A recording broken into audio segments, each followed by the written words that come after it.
নমস্কার জানাই সবাইকে। আমি ময়ূরী, বিল্ডার ময়ূরী ব্লগে আপনাদের জানাই স্বাগত। সকাল সকাল আমার রান্নাঘরটার কি অবস্থা হয়েছে দেখেছেন? চারিদিকে শুধু খাবারের ছড়াছড়ি।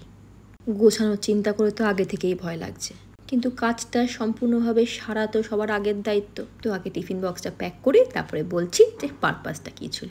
প্রথমে টমেটোটাকে গোল গোল করে কেটে প্যাকেটের মধ্যে ঢুকে নিয়েছি। এরপরে শশাটা খোসা সমেত কেটেছি আমি গোল গোল করে। এবার আলু সিদ্ধটাকেও গোল গোল করে কেটে নিয়েছি। একটা চিজকে আমি সুন্দর করে গ্রেট করে নিয়েছি। পাউচে করে কিছুটা টমেটো সস নিয়ে নিয়েছি। অরিগ্যানো, চিলি ফ্লেক্স আর বিট লবণের একটা মিক্সচার বানিয়েছি। একটা এক্সট্রা গোটা চিজ দিয়ে দিয়েছি। এবার last but not the least, sandwich ব্রেডটাকে দুটো পাউরুটির বড় বড় টুকরো নিয়েছি, যেটাকে ভালো করে সেঁকে নিয়ে পাউচ প্যাকেটে ঢুকিয়ে প্যাক করে নিলাম। এবার টিফিন বক্সের ঢাকনাটাকে আটকে দিই। হয়ে গেল একটা টিফিন বক্স প্যাক। অ্যাকচুয়ালি আজকে মিভানদের স্কুলে নন ফায়ার কুকিংয়ের জন্য স্যান্ডউইচ বানানোর কথা ছিল। তো ম্যামরা সব ইনগ্রিডিয়েন্টস লিখে দিয়েছে কী কী নিয়ে যেতে হবে, আমি সেগুলোকেই প্যাক করছিলাম। এবার আলাদা একটা প্যাকেটের মধ্যে দুটো কাগজের প্লেট নিয়ে নিলাম, মানে বানিয়ে খাবারটা সার্ভ করতে পারবে। একটা নর্মাল চামচ আর একটা কাটা চামচ কাঠেরই নিয়ে নিয়েছি।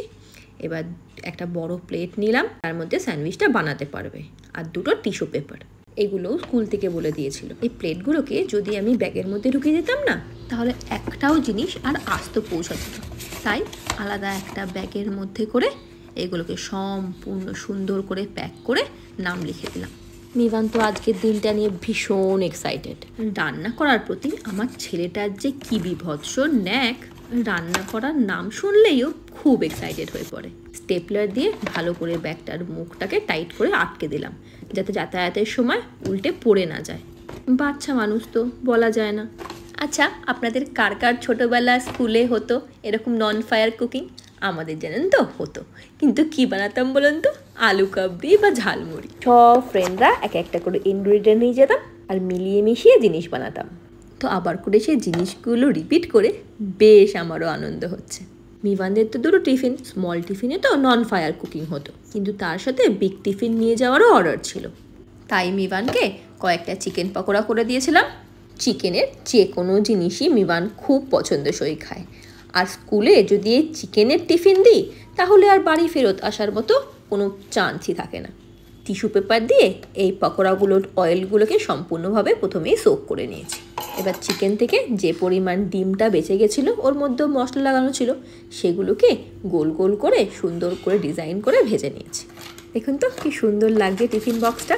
স্কুলের টাইমটা তো অনেকটা, যাতায়াতে অনেকটা সময় লাগে, তাই অনেকটা পরিমাণ টিফিন দিই আমি ওকে। কিছু মিষ্টির জন্য আমি কুকিজ অ্যাড করে দিলাম। নোনতার সঙ্গে সবসময় আমি কিছু না কিছু মিষ্টি অ্যাড করে থাকি। ব্যাস হয়ে গেল, সেকেন্ড টিফিন বক্সও রেডি। আজকে মিভানের স্কুল ব্যাগ বিভৎস ভারী হয়েছিল, অনেক বই, হাতে ছিল দুটো টিফিন বক্স, বেচারার কিছুটা কষ্টই হয়েছিল। মিভানের টিফিন মেনু আপনাদের কেমন লাগলো জানাবেন। সবাই অনেক অনেক করে লাইক, শেয়ার, সাবস্ক্রাইব করবেন। ধন্যবাদ।